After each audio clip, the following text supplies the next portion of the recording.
像这样依靠不清净的念诵及仪轨的影像而将亡为引入恶趣的那些上士僧人，对活人所服侍也是同样，只能是始终是什么？弊大于利啊，弊大于利。这类人享用信财，则如同使用自然的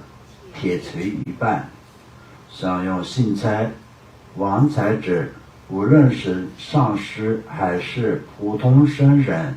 都是同样，不应将注意力仅仅放在肉块大小、有禀厚薄、供养好坏上，这里应该听得懂啊？听得懂。哎呀，而应对那些地狱要关图并受痛苦、无依无护的病人或食指，已是同然。发心饶益他们，以慈悲菩提心摄持而行使，专心致志精进念修自己所了知的深缘次第法。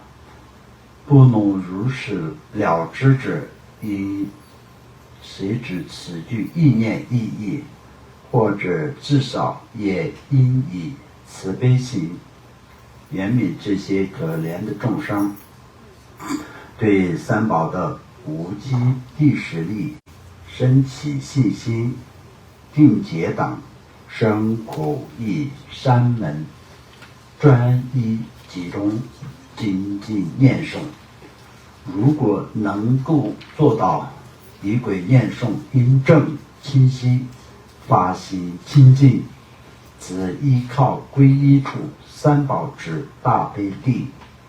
无其因果之力，以及菩提心的无量功德等，必定会使病人或食者得利，而且与他人至上尽己障，可同时圆满自他的二资粮，将与之结缘者安置于解脱道。因此我们应当竭尽全力精进修持妙法。如今有些共称比较贤良并了知因果的上士僧人们，以畏惧善用信财、王财的过患，对于病人、食指等内受痛苦的众生，仅仅连加持、回向、发愿等佛事也不做，则失去了慈悲菩提心之根本。又有些人过于注重私欲，到施主家后，在大众行什么行列中，需要为施主家念诵请不念，反而取出自己黑乎乎的念诵，即认为自己的经不能间断而张目作样的念诵。他们对自己的少许念经诵注如此认真谨慎，那这些来说的话，就是相当就是今天有10位僧众在帮一个一个功德主家里面念诵一个经，相当就是我们今天是一个金刚萨埵的一个仪轨的一个法会。那么法会中呢，就是10位僧众都是按照那个法会的仪轨要念诵的时候，有些呢就是特别自己独自修持的一些师傅嘛，那就是先到了一个时间的时候呢，不跟他们念，他自己拿出他自己经常的这个一天不能间断的这个仪轨拿出来，一直在做自己的功课功课的课本拿出来，这样的功课。那这样也是过去也是有过的，那就是这种，那保证仁波切说这样也是不可以的。那一天呢，就是到了供得主家里面，那就是要帮他念什么就念什么，跟大家一起。然后你自己的修持很重要，但是为他们念的这个不重要，那种就是好像就是有点也是不对的，啊，就这个意思。他这个也是跟今天所在的我们也没有太大的关系，这些，但是大概听得懂就可以了。哎呀，黑乎乎的，黑乎乎是一个好事。因为就是我们现在呢，就是所有的居士们的课本都没有办法黑乎乎的，都干干净净的，对吧？因为就很少用嘛，所以就非常干净，干干净净的。那这个我们的这个居士里面只有文静的课本在经常要换，其他的都干干净净的，也不用经常换，也那个课本都是不会破坏掉，对不对？所以这个也不是什么很好的啊。黑乎乎色比较好，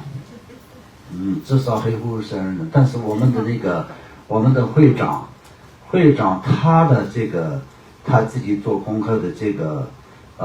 怎么说呢？法本都是真的是变得黑乎乎的，到这个他用他的手碰过的地方都是就是一个这么大的黑乎乎的。他每天都是去做那个烟供嘛，他的烟供的法本是比我们那个。寺庙的有些老喇嘛的，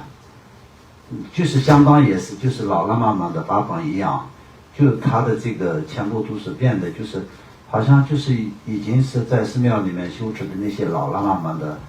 仪轨法本一样的。因为我去他的家里做修法的时候，都知道我去修什么法，他都是要说后面再加一个烟供。那我都看得到他的那个烟供做功课的那个功课本，这些都看得到嘛。所以这就是每一个人的认真与不认真是不一样的。就是修行是这样，要坚持，每天都要在一个时间必须得要做完他的烟供，他的功课的话就圆满了。他现在可能比较少，怎么说呢？出差吧。他以前出差什么都到了饭店里面也是他会做完这个功课的。所以这样，所以还好我们有2个要那个课本变成黑乎乎的人，一个是文静，那文静曾经也问过我这个是不是犯规，我说这个不犯规，这个才好，你可以要换多少次的这个课本我都帮你换，这个没有问题，我很欢喜。他说我的法本又破了，那这个是不是犯规啊？这个是不是不如法？我说这个不如法，这个这说明一个你就很认真，而且是你每天用到它，那这个才是好啊，对不对？对。认为可以净除自己的罪障，以及享用信财的罪过，在为施主家念诵的大众行列中，东张西望，胡言乱语，心不在焉，不考虑那些引救护的众生，使人或惑人的利益，这些人也是失去了慈悲菩提心的根本。虽然他们后来尽力尽除享用现财的罪过，但因是作意私欲之恶心，故难以清净。因此我们如果最初以慈悲菩提心为根本，尽己所知，尽己所能，诚心诚意精进修持，深远慈地等不离饶益众生的发心，则无论是在自家或到他家，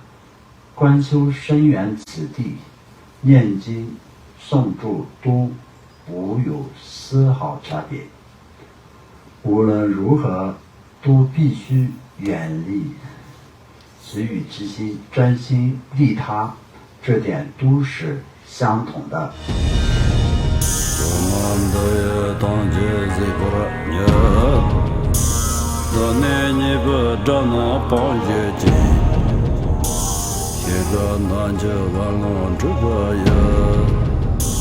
自本作为